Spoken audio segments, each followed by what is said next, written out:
ఉంటారు, అది అందరికీ తెలిసిన విషయమే. అయితే అవన్నీ పక్కన పెడితే నా జీవితంలో దేవుడు ఏం చేశాడు, ఏం జరిగింది అనేది మీ అందరికీ కొన్ని విషయాలు నేను చెప్పాలని కోరుకుంటున్నాను.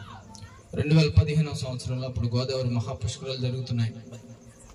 నేను బీటెక్ మొదటి సంవత్సరం చదవటానికి అని చెప్పి రాజమండ్రి వెళ్ళటం జరిగింది. అంతకుముందు ఏమైందంటే, నా జీవితంలో దేవుడు కొందరిని ప్రాముఖ్యమైన పాత్రలుగా వాడుకున్నాడు. ఆయన దగ్గరికి చేర్చుకోవడానికి, ఆయన తను నాకు పరిచయం చేసుకోవడానికి కొంతమంది వ్యక్తుల్ని వాళ్ళు నా జీవితంలో చాలా ముఖ్యమైన పాత్రలు పోషించారు. వాళ్ళ పేర్లు కూడా నేను చెప్పడానికి ఇష్టపడతాను. నాకు మొట్టమొదట ఇంజనీరింగ్కి తాడేపల్లిగూడెం వాసవి ఇంజనీరింగ్ కాలేజీలో సీట్ వచ్చింది. అప్పుడు మా రమేష్ బావ చాట్రాయి మండలం చిత్తపూర్ గ్రామంలో వాళ్ళు ఉంటారు, వాళ్ళ స్వస్థలం అది. కానీ వారు వృత్తిరీత్యా దివాన్ చెరువు అంటే రాజమండ్రి రూరల్ హైవే మీద దివాన్ చెరువు అనే ఒక ఊరు ఉంటుంది. ఆ ఊర్లో అంతకు ముందుగా రాజమండ్రి సెంట్రల్ జైలు వెనకాల ఒక ఇంట్లో అద్దెకి, చిన్న గృహంలో అద్దెకి వాళ్ళు ఉండేవారు.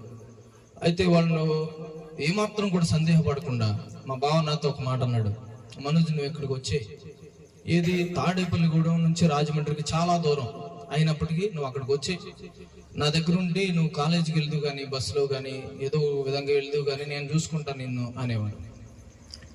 తల్లి లేదనేటువంటి సానుభూతి కొంత, తర్వాత మా కుటుంబ సభ్యుడే కాబట్టి నేనంటే చాలా అమితమైన ప్రేమ ఆయనకి.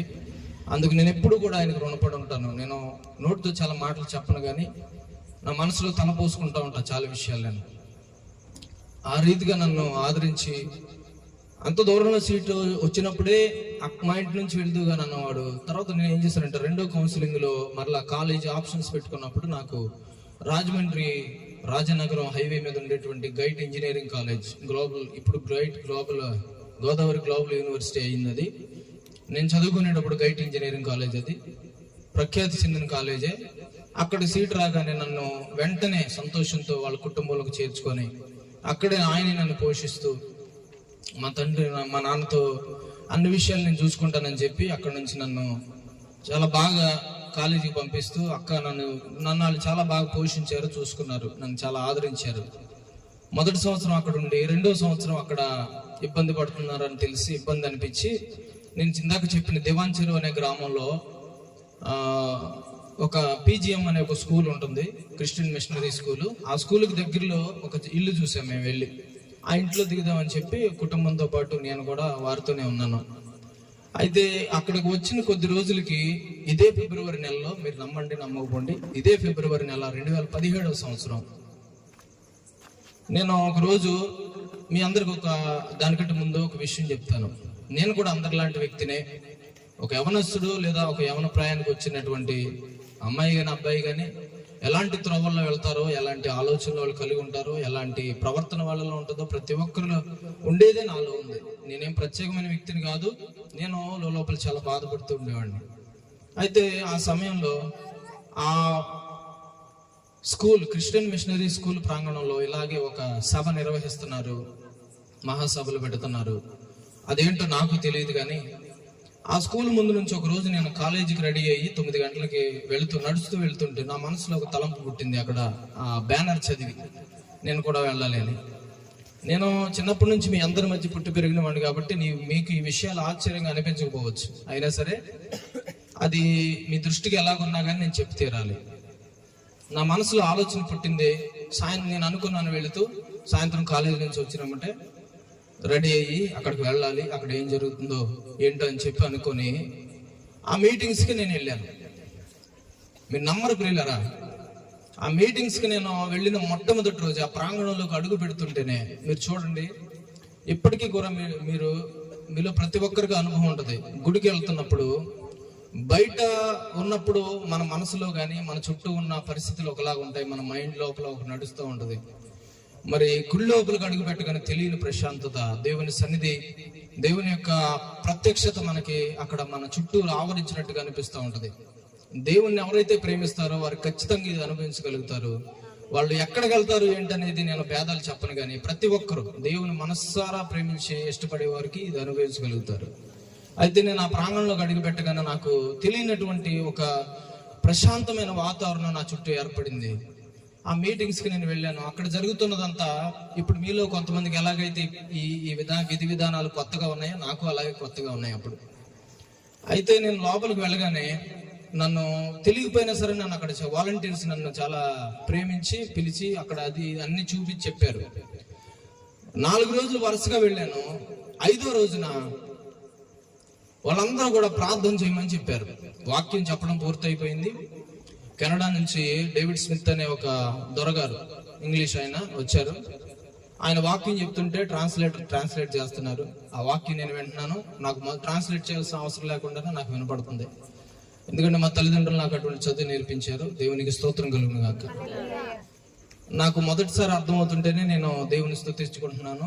అందరూ రెండోసారి ట్రాన్స్లేట్ అవుతున్నప్పటికీ వాళ్ళకి అర్థమవుతుంది. అయితే వాక్యం చెప్పేశారు. చివరి రోజున అందరం కలిసి ప్రార్థన చేద్దాం, దేవుడు మనతో మాట్లాడతాడని చెప్తున్నారు. నాకు అంత కొత్తగా ఉంది. ఇదేంటి దేవుడు మాట్లాడటం ఏంటి, దేవుడు మనతో మాట్లాడతాడు అంటున్నారు ఏంటి, అసలు ఇది ఎక్కడది, ఇది ఎప్పుడు నేను చూడలేదు అనుకుంటున్నాను. నాకున్న సందేహాలు, నాకున్న అపోహలు నాలో నడుస్తూనే ఉన్నాయి. ఎదురుగా జరుగుతూనే ఉంది. అయితే వారు ప్రార్థించమని చెప్పినప్పుడు అందరూ కలిసి ఇలాగా చుట్టుగా చేరి ప్రార్థన చేస్తుంటే ఉన్న పళంగా మీరు నమ్మండి నమ్మకపోండి నా మీదకి ఒక ప్రకాశవంతమైన వెలుగు, ఆ వెలుగు మీరు చూడండి, సూర్యుడి వైపు చూస్తుంటే తీక్షణంగా 5 క్షణాలు కూడా మనం చూడలేము. కానీ ఆ వెలుగు ఎలాంటిదంటే ఒక్క క్షణం కూడా నేను దాన్ని చూడలేకపోయి కింద పడిపోయాను. మీరు నమ్మండి, అక్కడ ఇలాగా ఉద్రేకపూరితమైన ఆరాధన ఏమి జరగట్లేదు, వాయిద్యాలు ఏమి ఉద్రేకపూరితంగా వాయించట్లేదు, మనసుని మైమరిపించేటువంటి సంగీతం అక్కడ రావట్లేదు, మెస్మరైజ్ చేసే పరిస్థితులు అక్కడ ఏమి లేవు. కేవలం ప్రార్థన మాత్రం చేస్తున్నారు అందరు కలిసి. నేను కూడా ప్రార్థన చేస్తున్నాను. ఉన్నట్టుండి వెలుగు నా మీదకి రాగానే నేను కింద పడిపోయాను. జరుగుతున్నది ఏంటో నాకు తెలుస్తుంది కానీ నా శరీరం నా స్వాధీనంలో లేదు.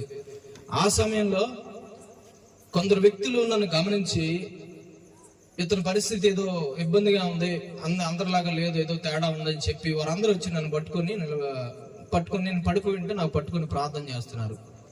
ప్రార్థన చేస్తుంటే తెలియకుండానే నేను కాళ్ళు చేతులు గిలగిలా కొట్టుకోవడం, తన్నుకోవడం, ఆ కింద ఉన్న గడ్డి బీగటం, నోట్లో నుంచి సొంగలు గారటం, రకరకాలైన వేషాలు, అంటే ఒక విధమైనటువంటి ఇప్పుడు మీరు చూడండి, సింపుల్ గా మీకు అర్థమయ్యే భాషలో చెప్తాను, ఇదంతా కాదు కానీ ఒక దయ్యాలు పట్టిన వ్యక్తి లేదా ఒక పిచ్చి పట్టిన వ్యక్తి అట్లా ప్రవర్తిస్తాడు. నేను కూడా అలాగే ప్రవర్తించాను. వాళ్ళందరూ కూడా నన్ను పట్టుకోవడానికి చాలా కష్టపడిపోయారు. చేతులు ఒక చెయ్యి ఒకళ్ళు, ఒక కాలు ఒకళ్ళు, అలాగా 4-5 వ్యక్తులు నన్ను పట్టుకుని బంధించి, అంటే అలా పట్టుకుని ఆపితే కానీ నేను ఆగలేకపోయాను. అలాంటి అనుభవం నాకు ఆ రోజు ఎదురైంది. ఏం జరుగుతుందో నాకు తెలియట్లేదు. నాకు అనుభవం లేదు, అంతకుముందు ఎప్పుడు చూడలేదు. భయంగానూ ఉంది, ఆశ్చర్యంగానూ ఉంది. జరుగుతుందో నాకు తెలుస్తుంది కానీ నేనే దాని కంట్రోల్, ఆ పరిస్థితిని నా స్వాధీనంలోకి తెచ్చుకోలేకపోతున్నా. అలాగా తనుకుంటుంటే కొందరు సహోదరులు నా దగ్గరికి వచ్చారు. వాళ్ళలో పాస్టర్ సుధాకర్ గారు, పాస్టర్ జెర్మియా గారు, వీళ్ళు కూడా ఉన్నారు. ఒక మనిషి చెప్పేది నిజమని రుజువు కావడానికి బైబిల్ ప్రకారంగా చెప్తున్నాను. ఒక మనిషి చెప్పేది నిజమని తేలాలంటే ఎంతమంది సాక్షులు ఉండాలి? చెప్పండి, ఎంతమంది సాక్షులు ఉండాలి? 2 లేక 1 సాక్ష్యం అబద్ధం అయిపోద్ది కానీ 2 సాక్ష్యం అబద్ధం కాదు. 2 లేక 3 సాక్షులు ఉంటేనే ఆ మాట స్థిరపరచబడుతుందని పాత నిబంధన చెప్తుంది, క్రొత్త నిబంధన కూడా చెప్తుంది. ఇక్కడ 2 సాక్షులు ఉన్నారు, మీరు వాళ్ళని అడగొచ్చు నేను చెప్పేది అబద్ధమా నిజమని. అయితే ఆ ఎన్కౌంటర్ లో, ఆ దేవుని ఎదుర్కొనేటువంటి ఆ సమయంలో ఏం జరుగుతుందో నాకు అర్థం కావట్లా. చివరాఖరికి మీరు నమ్మండి, భూమి మీద నుంచి 1 అడుగు, అడుగున్నర లేదా 2 అడుగులు ఎత్తుకి నా శరీరం అట్లా పైకి లేచింది. అది నాకు తెలుస్తుంది. వాళ్ళు నన్ను పట్టుకొని కిందకి నొక్కుతున్నారు లేకుండా. నా నోట్లో నుంచి ఒక వెచ్చటి ఆవిరి లాంటిది బయటకు రావడం, తర్వాత నా ఈ ఛాతిని చీల్చినంత బాధ నాకు కలగటం, అంత నొప్పి కలగటం నేను గమనించాను. ఈ ప్రకారంగా నాకు 7 సార్లు జరిగింది. 7 సార్లు జరిగిన తర్వాత నిమ్మలమైపోతే వీళ్ళలో నన్ను పట్టుకున్న వాళ్ళలో ఒకళ్ళు అంటున్నారు, బ్రదర్ మనవాడికి ఆ అపవిత్రాత్మల నుంచి, ఆ చీకటి నుంచి ఆ విడుదల వచ్చేసింది, మరి ఇంకా మనం లేపి కూర్చోబెడదాం అన్నారు. నేను కళ్ళు తెరవట్లా, నాకు వినపడుతుంది, కానీ నేనేం చేయలేకపోతున్నా. అప్పుడు ఇంకొకళ్ళు అన్నారు, లేదండి అతను గనక దేవుడు పూర్తిగా అతన్ని బాగు చేసి ఉంటే అతను తనంతట తానే లెగుస్తాడు, ఇంకొకసారి మనం ప్రార్థన చేద్దామని చెప్పి మళ్ళా ప్రార్థన చేస్తుంటే వాళ్ళందరూ అంటున్నారు, ఇప్పుడు మీకు ఎలాగైతే యేసు రక్తం అని కానీ స్తోత్రం హల్లెలూయా స్తుతులు చెప్తుంటే వింతగా అనిపిస్తుందో, వాళ్ళందరూ యేసు రక్తం అంటుంటే నాకు గిట్టట్లేదు, ఆ పదమే నచ్చట్లేదు. ఆ పదం వింటుంటే నాకు అసలు నచ్చట్లేదు, అసహ్యం వేస్తుంది. ఆ టైంలో వినబుద్ధి కావట్లా. ఆ పదం వింటుంటే ఏదో గుచ్చుతున్నట్టు, సూదులు పెట్టి గుచ్చుతున్నట్టుగా నాకు అనిపిస్తుంది.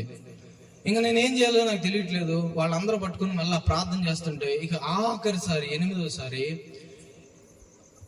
ఇది 8వసారి నాలో నుండి మరి అది ఏ చీకటి శక్తి తెలియదు కానీ అది నాలో నుంచి వెళ్ళిపోక ముందు ఒకళ్ళు అడిగారు నన్ను, నువ్వు ఎవరు అంటే, మీరు నమ్మండి నమ్మకపోండి, మరలా ఎందుకని నమ్మండి నమ్మకపోండి అని ఈ మాట అంటున్నానంటే, మీకు ఇది వింతగా ఉండొచ్చు. 8వసారి అలా జరగకముందు నువ్వెవరని నన్ను అడిగితే నేనేమన్నానంటే, నా నోటితో నేను సాతాను అన్నాను. నా నోటితో నేను సాతాను అని నేను ఆశ్చర్యపోతున్నాను. మళ్ళీ నేను సాతాను అన్నానేంటి అని నేనే ఆశ్చర్యపోతున్నా. నాకేం జరుగుతుందో అర్థం కావట్లేదండి. అప్పుడు వాళ్ళు గట్టిగా ప్రార్థన చేశారు. దేవుని మహాకృపను బట్టి, మన ప్రభువైన యేసుక్రీస్తు వారి మహాకృపను బట్టి ఆ సమయంలో దేవుడు నాకు సంపూర్ణ విడుదల ఇచ్చాడు. ఆ రాత్రి వారు లేపకుండానే నేను లేచి నిలబడ్డాను. వారు అన్నారు, ఇంకేమన్నా బలహీనతగా ఉందా, నీరసంగా ఉందా అనగానే, వాస్తవంగా చెప్తాను ప్రియులారా, నాకు అంతకు ముందు లేనటువంటి బలం నాకు వచ్చింది. అంతకు ముందు లేని శక్తి నాకు దేవుడు ఇచ్చాడు. చాలా మంది అనుకుంటారు, ఈ పుస్తకం తెరిచి మాట్లాడితేనే అద్భుతాలు, ఈ పుస్తకం తెరిచి మాట్లాడితేనే ఆశ్చర్య కార్యాలు, ఈ పుస్తకం తెరిచి మాట్లాడితేనే అద్భుత కార్యాలు, ఈ పుస్తకం తెరిచి మాట్లాడితేనే అదిగో ఆ భక్తుడితో దేవుడు ఇలా మాట్లాడాడు, ఈ భక్తుడితో దేవుడు ఇలా మాట్లాడాడు, ఆ ప్రవక్తతో దేవుడు ఇలా మాట్లాడాడు. ఈ పుస్తకం మూసేస్తే ఈ రోజుల్లో దయ్యాలు పోతాలేంటి, ఈ పుస్తకం మూసేస్తే ఈ రోజుల్లో అద్భుత కార్యాలు ఆశ్చర్య కార్యాలు ఏంటి, అదంతా బూటకం అని చెప్పి చాలా మంది అనుకుంటారు. కానీ మీ నమ్మకాన్ని బట్టి దేవుడు తన కార్యాలు జరిగించకుండా ఉండడం, మీ అపనమ్మకాన్ని బట్టి దేవుడు తన ఏంటో తను ప్రూవ్ చేసుకుండా మానడు. ఆయన ఎటువంటి వాడంటే, కాలాలు మారినా, యుగాలు మారినా, తరాలు మారినా, ఎన్ని క్రొత్త యుగాలు పుట్టుకొచ్చినా గానీ నిన్న నేడు నిరంతరం ఒకటే రీతిగా పని చేస్తాడు ఆయన. దేవునికి స్తోత్రం కలుగును గాక. నువ్వు నమ్మలేదని ఆయన సిగ్గుపడిపోయి తన కార్యాలు చేయకుండా ఆగిపోయేవాడు కాదు. ఆయన మాట్లాడతాడు అనే విషయాన్ని నువ్వు ఈ రోజు కూడా మాట్లాడతాడు అనే విషయాన్ని నువ్వు నమ్మట్లేదని, ఈ అమ్మాయి ఈవిడ మాట్లాడట్లేదుగా, ఈయన భక్తుడు నన్ను నమ్మేటువంటి ఈ వ్యక్తి నేను మాట్లాడతాననే విషయాన్ని నమ్మట్లేదు కదా, మౌనంగా ఉందా అనుకునేవాడు కాదు. ఆయన ఏదో ఒక విధంగా నీతో మాట్లాడటానికి ప్రయత్నం చేసేవాడు. ఏదో ఒక విధంగా మనకు అద్భుతం ద్వారా మనల్ని దగ్గరికి తీసుకోవడానికి, ఒక గొప్ప కార్యం చేసి మనల్ని బలపరచడానికి చూసే దేవుడు ఆయన. స్తోత్రం చెప్పండి, హల్లెలూయా. ఆ రీతిగా ఆ రోజు నేను గొప్ప విడుదల పొందుకున్నాను. 8 దురాత్మలు నాలో నుంచి బయటకు వెళ్ళడం నేను స్వయంగా అనుభవించాను. It was my personal encounter with God. దేవునికి స్తోత్రం కలుగును గాక. అది నేను మొట్టమొదటిసారి దేవుని ఎదుర్కొన్నటువంటి సంబంధం, పరిస్థితి చచ్చిపోయినట్టు అయిపోయింది. నాకు ఒక్కసారి చచ్చిపోయినట్టు అయిపోయింది. కానీ మీరు నమ్మండి ప్రియులారా, ఎప్పుడైతే నన్ను అలాగా ఆఖరిది నాలో నుండి అలా పోయిందో, నన్ను లేపగానే నేను ఏదో నూతన బలం నాలోకి వచ్చినట్టు, నూతన శక్తి, నన్ను ఎవరో 100-1000 ఏనుగుల బలం అంటారు కదా, అంతటి బలం నాకు వచ్చినట్టు అనిపించింది. అంతటి శక్తి నాలోకి వచ్చినట్టు అనిపించింది. అది నేను స్వయంగా అనిపించాను కాబట్టి ఈరోజు నేను ఇలా నిలబడి ఇంత ధైర్యంగా మీకు చెప్పగలుగుతున్నాను. దేవునికి స్తోత్రం చెప్పండి. అప్పటి నుంచి ఆ పాస్టర్ గారిని, ఆ సేవకుడిని, ఆ మీటింగ్స్ ఏర్పాటు చేసిన వ్యక్తుల్ని, వీళ్ళని విడిచిపెట్టకుండా వాళ్ళతోనే కలిసి ఉంటూ అనేకమైన విషయాలు నేర్చుకుంటూ ఉండేవాడిని. నా మైండ్ ఎలాంటిదంటే స్కెప్టికల్ థింకింగ్ నాకు ఉండేది. స్కెప్టికల్ థింకింగ్ అంటే ప్రతిదానికి నాకు కారణం కావాలి, ప్రతిదానికి నాకు రుజువు చూపిస్తే కానీ నేను నమ్మను. అలాంటి వ్యక్తిని, అలాంటి నాకు ప్రతి రుజువు దేవుడు తన వాక్యం ద్వారా మాట్లాడుతుండేవాడు. ప్రార్థన చేస్తే దేవుడు నాతో మాట్లాడేవాడు అండి. ఒంటరిగా నేను ఒంటరిగానే ఉంటాను. ఒంటరిగా ఉండేటప్పుడు దేవుడు నాకు ఎన్నో విషయాలు చెప్తా ఉండేవాడు. ఇది మీరు నమ్మరో నమ్మకుండా ఉండలేరు, ఎందుకంటే మనం ఉన్న విశ్వాసం అటువంటిది. కానీ మనకు ఆ అనుభవం ఎప్పుడు లేదు కాబట్టి కొన్నిసార్లు నమ్మలేము. దేవునికి స్తోత్రం కలుగును గాక. అయితే దేవుని మహాకృపను బట్టి 2018 సంవత్సరంలో నేను క్రీస్తు నామంలో బాప్తిస్వం పొందాను. బాప్తిస్వం అంటే మరి ఏదో కాదు, కానీ పాత జీవితాన్ని వదిలిపెట్టి ఆ పాత జీవితాన్ని సమాధి చేసి ఆ అలవాట్లు, ఆ యవనేచ్ఛలు, ఆ దురలవాట్లు, ఆ ఆలోచనలన్నీ కూడా పక్కన పెట్టి చంపేసి క్రొత్త వ్యక్తిగా బతకడమే బాప్తిస్వం అంటే. దేవునికి స్తోత్రం చెప్పండి. బాప్తిస్వం పొందుకొని చాలా విషయాల్లో పడుతూ లేస్తూ అనేకమైన అనుభవాలు నేర్చుకుంటూ, మరి ఇక్కడ ఉన్నటువంటి ఈ వ్యక్తుల ద్వారా నేను ఎందుకు వీళ్ళనే పిలిచానంటే, వీళ్ళు మీకు యూట్యూబ్లో millions of views, thousands of views లో కనపడరు వీళ్ళు. అయినా నాకు వీళ్ళు కావాలి, ఎందుకంటే నా జీవితంలో ప్రాముఖ్యమైనటువంటి నేను దేవుని దగ్గర అవడానికి, దేవుడిని ఇంకా తెలుసుకోవడానికి ముఖ్య పాత్రలు పోషించిన వ్యక్తులు వీళ్ళు కాబట్టి నేను వీళ్ళని మాత్రమే పిలుచుకున్నాను. దేవునికి స్తోత్రం కలుగును గాక. వీరిని నా జీవితంలో నన్ను బలపరచడానికి దేవుడు గొప్పగా వాడుకున్నాడు. వారి పరిచయలను దేవుడు దీవించాలని మీరు ప్రార్థన చేయండి. అయితే నేను ఆ ప్రకారంగా 2019 సంవత్సరంలో బీటెక్ పూర్తి చేసుకున్నాను. ఇక్కడికి కొంతవరకే నా సాక్ష్యం అయింది. ఇక్కడి నుంచి నేను చాలా క్లుప్తంగా చెప్పి ముగించేస్తాను, ఎందుకంటే సమయం చాలా అయిపోయింది. ఈ విషయాన్ని మీకు ఎంత వివరంగా ఎందుకు చెప్పానంటే, మీరు చాలా మందికి సందేహాలు, చాలా మందికి అనుమానాలు, అంటే వేరే విధంగా కాదు, ఒక ప్రశ్న నన్ను చూసే వ్యక్తులకి ఒక క్వశ్చన్ మార్క్ ఉండిపోద్ది ఎప్పుడైనా సరే. అది నాకు తెలుసు. ఒక క్వశ్చన్ మార్క్ ఉంటుంది. ఆ క్వశ్చన్ మార్క్ ఉండకూడదని దాన్ని తుడిచేసి ఫుల్ స్టాప్ పెట్టాలని, అంటే ఒక సమాధానాన్ని ఇచ్చి ఒక ఆన్సర్ ఇవ్వాలని చెప్పి ఈ విషయాన్ని ఇంత వివరంగా చెప్పాను. తర్వాత జరిగేది నేను స్పీడ్గా చెప్పుకుంటూ వెళ్ళిపోతాను. ఆ తర్వాత బీటెక్ పూర్తయ్యేటప్పటికి దేవుని సేవ చేయాలని చెప్పి నన్ను దేవుడు చాలా ప్రోత్సహించాడు, నాతో మాట్లాడాడు, నన్ను బలపరిచాడు. ఆయన సేవలకు వెళ్ళాలంటే కుటుంబ పరిస్థితి సహకరించేది కాదు. సాధారణంగా తల్లిదండ్రులు అనుకుంటారు, నా కొడుకు నా కూతురు గొప్పవాళ్ళు అవ్వాలి, చదువులు చదువుకొని ఇతరుల కంటే కూడా వాళ్ళ మంచి పేరు తెచ్చుకోవాలి, ఒక మంచి జాబ్ తెచ్చుకొని మంచి జీతంతో వాళ్ళ జీవితాల్లో చక్కగా కట్టుకోవాలని చెప్పి అనుకుంటారు. కానీ మరి నా మనసులో అయితే ఆలోచనలు లేవు. ఎవరితో చెప్పుకోలేను, ఎవరితో నేను పంచుకోలేను. ఆ పరిస్థితిలో నేను ఉన్నప్పుడు చాలా బాధపడుతుండేవాడిని. దేవుడు నాతో మాట్లాడి నన్ను బలపరిచేవాడు వీళ్ళ ద్వారాగా. 2020-21 సంవత్సరాల్లో ఇంకా నేను దేవునికి దగ్గర అయ్యాను. దేవుని సేవలో, పరిచర్లో ఉండాలి. ఒకవైపు ఉద్యోగం చేస్తున్నా సరే ఇంకోవైపు దేవుని సేవ చేయాలని చెప్పి నేను ఆశపడ్డాను. ఆ ప్రకారంగానే దేవుడు నన్ను చాలా విధాలుగా నడిపించాడు. అయితే 2019లో నేను బీటెక్ పూర్తయ్యి ఆఖరి పరీక్షలు రాస్తుండేసరికి నాకు ఇంటి నుంచి ఫోన్ వచ్చింది. ఏమనంటే, మా నాన్న అంట అక్కడ వాలీబాల్, ఇప్పుడంటే ఫాదర్ గారు మన విచారణ అయిన తర్వాత ఫాదర్ గారు హౌస్ చేశారు, కానీ ఇంతకుముందు మీ అందరికీ తెలుసు వాలీబాల్ కోర్టు ఇక్కడే ఉండేది, చింత చెట్లు కూడా ఉండేవి. కుర్రోళ్ళు వాలీబాల్ ఆడుతుంటే పెద్దవాళ్ళు అందరూ చక్కగా అక్కడికి వెళ్ళి, మా తాతయ్య మా నాన్న అక్కడికి వెళ్ళి కూర్చొని వాలీబాల్ చూసేవారు. మా నాన్న అంట అక్కడ వాలీబాల్ ఆడుతా కూర్చొని లెగలేకపోతున్నాడంట. అక్కడ కూర్చొని ఇక లెగలేకపోతున్నాడంట. మా నాన్న అన్నాడు. తర్వాత చాలా కాలం గడిచిపోయిన తర్వాత మా నాన్న అంటున్నాడు నాతో, ఆ రోజు నేను లెగలేకపోయేసరికి అందరూ అనుకున్నారు వీడి పని అయిపోయింది అనుకున్నారు అని చెప్తుంటే నేను చాలా చాలా బాధపడ్డాను. బయటకు కనబడలేదు కానీ బాధపడ్డాను. మా నాన్నకు అలాంటి పరిస్థితి వచ్చినప్పుడు అందుబాటులో మా అక్క గురించి నేను చెప్పాలంటే చాలా చెప్పొచ్చు. అయితే నేను లేనప్పుడు వాళ్ళే మా నాన్న బాగోగులన్నీ చూసుకున్నారు.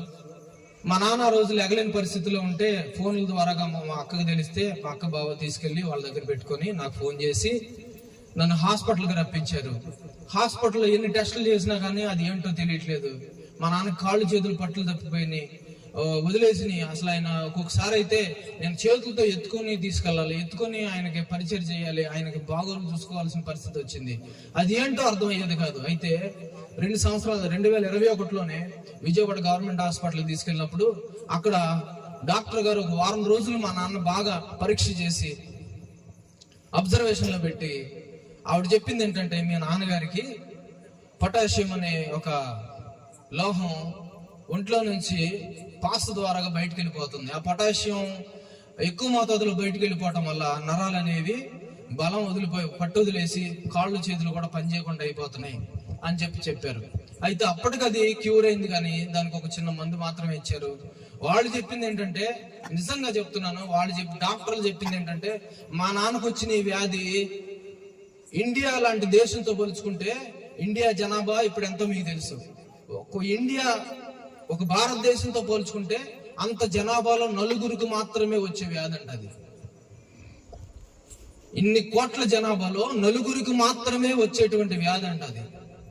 అలాంటి వ్యాధి నుంచి ఇన్ని సంవత్సరాలుగా మమ్మల్ని నడిపిస్తూ, ఎలాగైతే ఇశ్రాయేలు ప్రజల్ని దేవుడు నడిపించాడో, పక్షిరాజు రెక్కల మీద తన పిల్లల్ని ఎత్తుకున్నట్టు, కోడి తన రెక్కల కింద పిల్లల్ని చేర్చుకున్నట్టుగా దేవుడు తన ప్రజల్ని నడిపించాడు. నన్ను, మా నాన్నే, మా కుటుంబాన్ని కూడా దేవుడు ఎంతవరకు తీసుకొచ్చాడు. అందుకు దేవునికి మహాస్తోత్రం కలుగును గాక. హల్లెలూయా. మరి అలాంటి అరుదైన వ్యాధి మా నాన్నకు వచ్చినా గానీ ఆయన బతికిచ్చాడు. ఇన్ని సంవత్సరాలు కూడా ఆయన తీసుకొచ్చాడు. చాలా సందర్భాల్లో నెలకు ఒకసారి, 2 నెలలకు ఒకసారి, 6 నెలలకు ఒకసారి బయట వేస్తా ఉండేది. ఏం చేయాలో అర్థమయ్యేది కాదు. దానికి ఒక క్యూర్ అనేది లేదు కాబట్టి, ఒక పరిష్కారం లేదు కాబట్టి ఏం చేయాలో మాకు అర్థమయ్యేది కాదు. మీలో చాలా మంది ఈ పరిసరాల్లో ఉండేవాళ్ళు చూసే ఉంటారు. అంబులెన్స్ ఎక్కించేటప్పుడు, మరి హడావుడిగా ఆటోల్లో తీసుకెళ్లేటప్పుడు చాలాసార్లు చూసే ఉంటారు. వెళ్ళిన ప్రతిసారి నేను అనుకుంటున్నాను, ప్రభా సజీవుడిగా తిరిగి వస్తామా అనుకునేవాడిని. కానీ దేవుడు తన బలమైన హస్తాన్ని మా మీద ఉంచి మమ్మల్ని సజీవులుగానే తీసుకొచ్చాడండి. దేవునికి స్తోత్రం కలుగును గాక. 2024లో చివరిసారి మా నాన్నకు అది ఎక్కువైనప్పుడు, అప్పుడు మేమే పెద్ద పొరపాటు చేసాం. హాస్పిటల్ తీసుకెళ్తే వారం రోజులు ఉంచాల్సి వస్తుంది. ఒక దెబ్బతో 30-40 వేలు, ఒక్కోసారి 50 వేలు కూడా అయిపోతున్నాయి. ఏం చేయాలో తెలియనప్పుడు సరే కొంతకాలం ఇంటికాడ మందులు వాడదాం అనుకున్నాం. 2024లో అలాంటి పరిస్థితి వచ్చింది. అప్పుడు డాక్టర్ గారు ఇంత క్రితం సారి మనం చూపించుకోవటానికి వెళ్ళినప్పుడు మందులు రాశాడు కదా, అయ్యే తీసుకొచ్చి వాడదామని నేను మా అక్క కలిసి ఏలూరు వెళ్ళి ఒక 2,500-3,000 రూపాయలు ఖరీదు చేసి మందులు తీసుకొచ్చి ఆ రాత్రి మా నాన్నకి ఇబ్బంది పడుతున్నాడు అని చెప్పి వేస్తే ఏమైందంటే అది చాలా పెద్ద తప్పుగా మారిపోయి, పొరపాటు అయిపోయి మా నాన్నకి ఆ మందులన్నీ కలిసి రియాక్షన్ వచ్చేసిందండి. అర్ధరాత్రి 1-2 జోషి నేను కలిసి బండి మీద మధ్యలో కూర్చోబెట్టుకుని చింతలపూడి గవర్నమెంట్ హాస్పిటల్ తీసుకెళ్తే అక్కడ చాలా ఆడావుడి అయిపోయింది. పల్స్ పడిపోతుంది, బీపీ పడిపోతుంది. అసలు మనిషి బాగా గట్టిగా అరుస్తున్నాడు, నన్ను చంపేయండి అంటున్నాడు, నాకు ఏదైనా ఇచ్చి నన్ను చంపేయండి అంటున్నాడు. నాకేం చేయాలో అర్థం అవ్వట్లేదు. అప్పుడు డాక్టర్లు అన్నారు, మీరు ఎక్కడ కాదు విజయవాడ తీసుకెళ్ళిపోండి అంటే, పరిస్థితి ఇలా ఉన్నప్పుడు తీసుకెళ్తే మరి దారిలో ఏమన్నా జరిగితే అని చెప్పి నాకు చాలా ఆందోళన అయ్యింది. అప్పుడు అంబులెన్స్ మాట్లాడుకుని జోషి నేను కలిసి విజయవాడ తీసుకెళ్ళాము. ఆయన ఏం చేశాడంటే, హాస్పిటల్లో ఒక అతను ఉంటాడు, అతను ఏం చేశాడంటే యూరిన్ నడవట్లేదని చెప్పి పాస్కి పద్ధతి తీసుకెళ్లాల్సి వస్తుందని చెప్పి యూరిన్ బ్యాగ్ వేసాడు. ఆ యూరిన్ బ్యాగ్ వేసి ట్యూబ్ పెట్టేటప్పుడు అడ్డదిడ్డంగా చేయడం వల్ల ఇక్కడ నుంచి విజయవాడ వెళ్ళే వరకు కనీసం 1.5 లీటర్ రక్తం గారిపోయిందండి. ఆ 1.5 లీటర్ రక్తం గారుకుంటానే ప్యాంట్ అంతా తడిసిపోయింది. ఆ 1.5 లీటర్ రక్తం గారుకుంటే అక్కడికి తీసుకెళ్ళాము. హాస్పిటల్ వాళ్ళు అందరూ మమ్మల్ని తిడుతున్నారు, తీసుకొచ్చి మంచి పని చేశారు కానీ ఎవరు ఎట్లా చేశారని చెప్పి మమ్మల్ని అందరూ తిడుతున్నారు. మేమేం మాట్లాడలేకపోతున్నాం. ఆ సమయంలో కూడా వారం రోజులు అబ్జర్వేషన్ లో ఉంచి మా నాన్నే అద్భుతమైన రీతిలో ఆయన బాగు చేసి మరలా మమ్మల్ని ఇంటికి తీసుకొచ్చాడండి. ఎన్నిసార్లు పడినా గానీ దానికంటే ఇంకొకసారి ఎక్కువగా లేవనెత్తే దేవుడు మన దేవుడు. స్తోత్రం చెప్పండి ఒకసారి. నిజమన్న వాళ్ళు స్తోత్రం చెప్పండి. అలాంటి గొప్ప కార్యాలు మన పట్ల ఆయన చేయగలడు. నీ తప్పులు చూసేవాడు కాదు ఆయన, నువ్వు చేసిన పాపాలను బట్టి నిన్ను పిలవకుండా ఉండేవాడు కాదు ఆయన. ఆయన పిలిచిన వారు 99 మంది పాపాత్ములేనండి, ఎవరో ఒక పరిశుద్ధుడు ఉంటాడు. నేను చెప్తున్నాను, ఇదిగో నాతో పాటు ఇక్కడ ఏలూరు నుంచి వచ్చారు. వీరందరూ కూడా ఒకప్పుడు వాళ్ళకి ఇష్టమైన జీవితాలు జీవించేవాళ్లే, చాలా పాపంలో ఉన్న వాళ్లే. కానీ ఈరోజు వాళ్ళ పాపలను పిలుచుకొని పరిశుద్ధులుగా మార్చి, ఇదిగో నా పరిచయం మీరు జరిగించండి, నా గురించి అనేకులకి మీరు ఎలాగైతే నన్ను గురించి తెలుసుకున్నారో అనేకులకి మీరు నా గురించి ప్రకటించండి అని చెప్పి దేవుడు చెప్పాడు కాబట్టి వారు చేస్తున్నారు. వారంతటా వారు స్వతహాగా వచ్చి నిర్ణయాలు తీసుకొని సంఘాలు పెడదాం, వాళ్ళని మారుద్దాం, వీళ్ళని మారుద్దాం, వాళ్ళని అక్కడి నుంచి వాళ్ళని తీసుకొద్దాం, ఇక్కడి నుంచి వాళ్ళని తీసుకొద్దాం అని చెప్పి ఆలోచన ఉన్న వాళ్ళు ఎవ్వరు ఇక్కడ లేరు. అలాంటి వాళ్ళు ఉంటే నేను పిలిచేవాడినే కాదు. స్తోత్రం కలుగును గాక. కాబట్టి ఏ భేదం లేకుండా పిలవగానే వచ్చిన మీ కొద్ది మంది మిమ్మల్ని బట్టి నేను దేవునికి మహా స్తోత్రాలు వందనాలు తెలియజేసుకుంటున్నాను. నా జీవితంలో ఇది ఒక ముఖ్యమైన ఘట్టంగా నేను భావిస్తానండి. ఇక్కడున్న ప్రతి ఒక్క ముఖం నాకు గుర్తే. మీ అందరూ కూడా ప్రతిదినం నా ప్రార్థనలు నేను జ్ఞాపకం చేసుకుంటూనే ఉన్నాను. నేను ఈ కూటం పెట్టాలని చెప్పి అనుకుని ప్రార్థన చేస్తున్నప్పుడు నాకు ఏ ముఖాలు అయితే దేవుడు చూపించాడో వాళ్ళందరూ ఇక్కడికి వచ్చారు. మీరు నమ్మినా నమ్మకపోయినా సరే. మరి అటువంటి గొప్ప కార్యాలు, ఘన కార్యాలు మన దేవుడు మాత్రమే చేయగలడండి. మన దేవుడు మాత్రమే చేయగలడు. ఆయనే ప్రభువైన యేసుక్రీస్తు. దేవునికి స్తోత్రం కలుగును గాక. ఇంకా అనేకమైనటువంటి మేలులు చేశాడు. చెప్పాలంటే చాలా ఉన్నాయి, కానీ ఇంతకంటే ప్రాముఖ్యమైనది దేవుని వాక్యం. ఆయన మనందరితో మాట్లాడబోతున్నాడు. కాబట్టి చాలా జాగ్రత్తగా మీరు అందరూ వినాలని, విని మీరు అందరూ కూడా ఆశీర్వదించబడి ఇక్కడి నుంచి వెళ్ళాలని చెప్పి నేను కోరుకుంటూ ఈ సమయాన్ని నేను దైవ సేవకులకు తిరిగి అప్పచెప్తున్నాను. దేవుని పరిశుద్ధమైన నామానికి వందనాలు. ఈ సాక్ష్యాన్ని దేవుడు మీ అందరి హృదయాల్లో స్థిరపరిచి దీవించును గాక.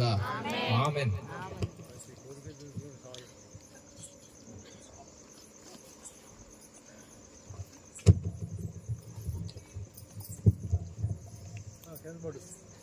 యేసుక్రీస్తు నామం పేరట మీ అందరికీ శుభాభివందనాలు తెలియపరుస్తా ఉన్నాను. స్తోత్రం. మరి ఇప్పుడు వరకు చెప్పుకొచ్చే